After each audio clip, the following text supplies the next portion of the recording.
Mr. Chairman, with your permission, I beg to move the resolution which recommends the appointment of a commissioner consisting of members of parliament and prominent non-members to review the working of the 5-year plan and to suggest ways and means of making the plan more effective and popular. At the very outset, I wish to state that we have no intention of availing of this opportunity of discussing this resolution to hurl and heap accusations on the government for the shortfalls and failures of the 5-year plan. As a matter of fact, we have been very anxious and we have been very keen on this particular subject, which we consider to be of great and vital importance, because our entire future hangs on a proper plan and on a proper implementation of that plan. Even our budget is formed with that background, and as an earnest of what I have just stated, it has been my practice to avail of the intercession period for going to all the various states. I have also visited many of the major river valley projects with a view to study our problems, with a view to meet the people, and with a view to make my humble contribution. And I submit that it is only as a result of my going about to all these places and meeting the people that I am making these few remarks.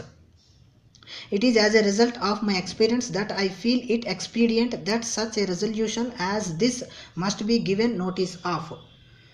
After all, the advancement of freedom, as everybody would agree, would have no meaning if we cannot reconstruct our economic and social structure.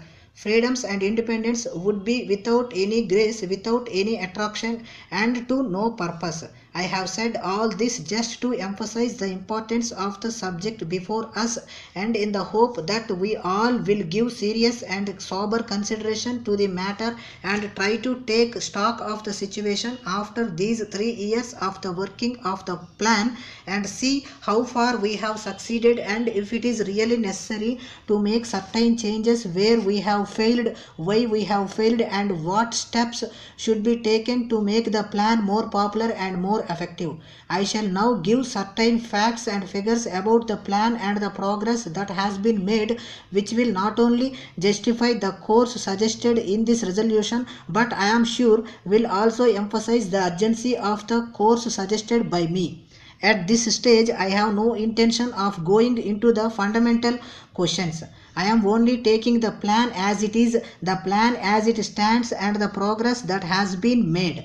I am simply stating the facts, and in doing so, I venture to submit that this plan is at best only a budget of expenditure with no little confusion and sometimes with no little conflict between the center and the states. I wish to submit and emphasize that the plan was absolutely unrealistic. Even when the plan was drawn up, we pointed out that there would be a big shortfall so far as contributions from the states were concerned, and that has been borne out. Now, if we found a shortfall, it is due to nothing which happened during the course of this year and a half. This sorry story does not end here. It is not only a question of shortfalls in the contributions by the states. It is very fresh in our minds that only the other day, when the President addressed the Parliament, he mentioned about the river valley projects and the good progress which we have made there, but he was very clear that he had not made the progress we had expected, and the only place where he could lay his fingers and say that we have done well was about the community projects. Here I would like to invite with all respect your attention to what the Finance Minister said the other day in Calcutta. What he stated there was that we had real shortfalls in the community projects and education. Only 2 months back, he made it absolutely clear that progress in our community projects was not good and that there was a shortfall. He said the same thing about education. I do not know how to reconcile what the Finance Minister said with what the President has stated in his address to the Parliament. The Finance Minister also gave his reasons why there was a shortfall in the community projects. He made out a case and said that because of want of trained personnel, there was not much progress, but the fact remains that there, on the one hand, the Finance Minister himself admits that there has been a great shortfall in the community projects, and the President himself has admitted that we have not done well so far as the development of cottage industries is concerned.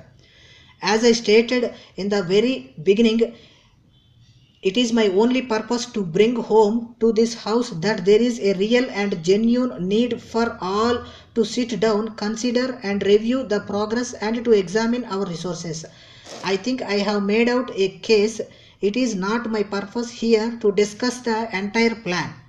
It is not my purpose here, nor is it the purpose of the resolution to give an alternative plan, because the suggestion here is that we must have a committee to review the position, examine our resources and to suggest how the plan could be made more effective and more popular.